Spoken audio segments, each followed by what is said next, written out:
I am pleased to welcome our first presenter, Lisa Hinkleman from Ruling Our Experiences.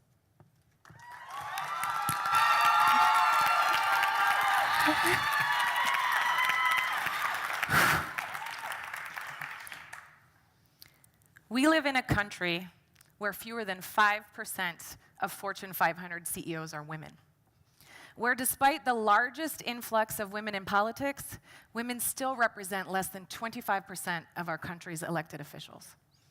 And even in female-dominated industries like education, right here in Ohio, women make up 88% of K-12 teachers, but only 12% of school superintendents. At ROX, we love data because data tells a profound story. Data tells us that when women aren't represented at the highest levels, companies underperform.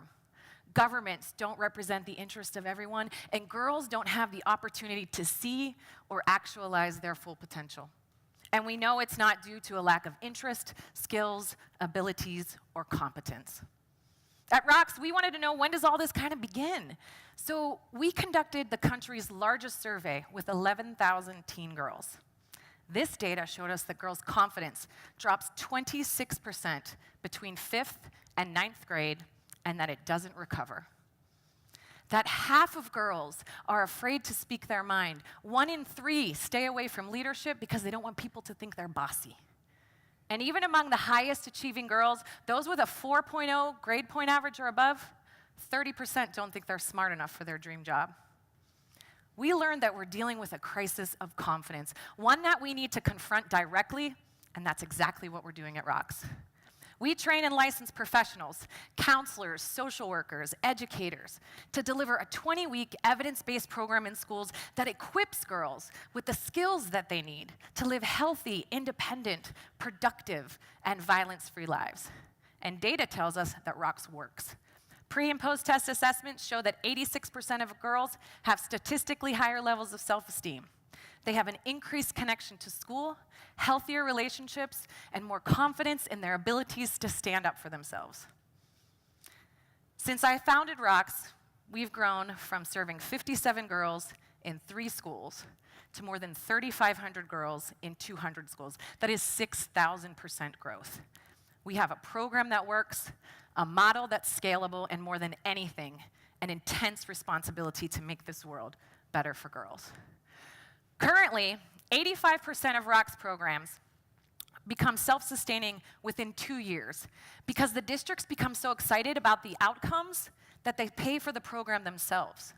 So we're seeking seed funding of $70,000 to train 25 new ROX facilitators and put 800 girls through 20 weeks of programming. So if you're doing the math, $400 to train a facilitator, $75 a girl for 20 weeks of programming. And you could see that this investment is not just for the 800 girls who will initially benefit, but for the thousands and thousands who will have the chance. This investment is for Franklin County, where despite our growth and our highest density, we're still only serving less than 1% of the girls who live here. So we need you. We need all of us to join this movement, because together we can create generations of confident girls who are in control of their own relationships, experiences, decisions, and futures. Thank you.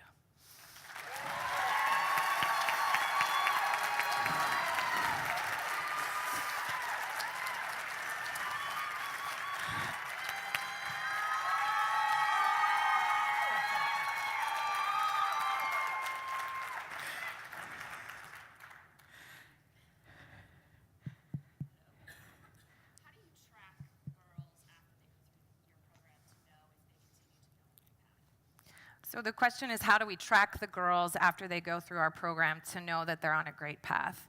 So we've been able to track girls for 4 years after they complete ROX. One of our challenges has been that up until 18 months ago, we had a staff of 2.5 people. And so sometimes that longitudinal data collection can be a challenge.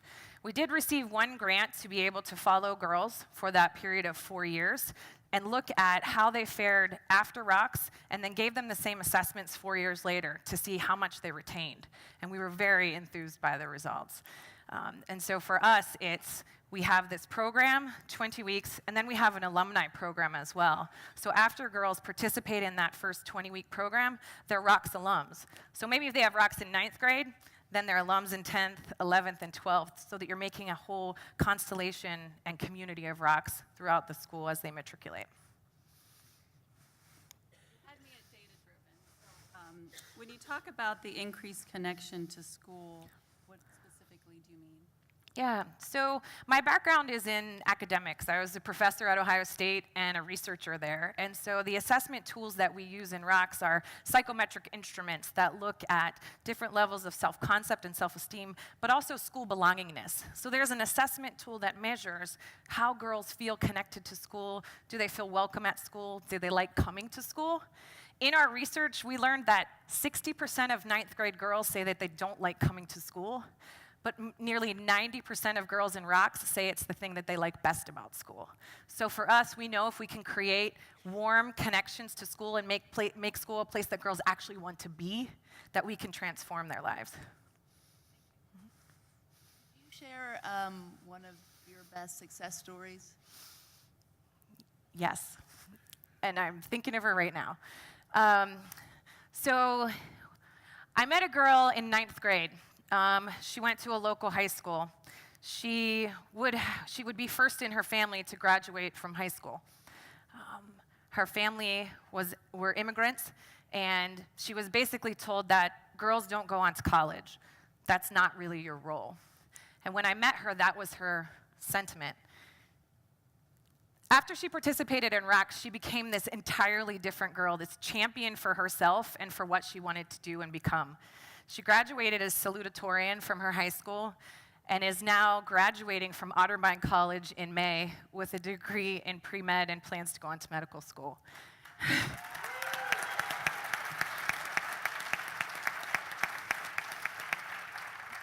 If you've ever been to any ROX events, you've probably met her because she's quite close to us.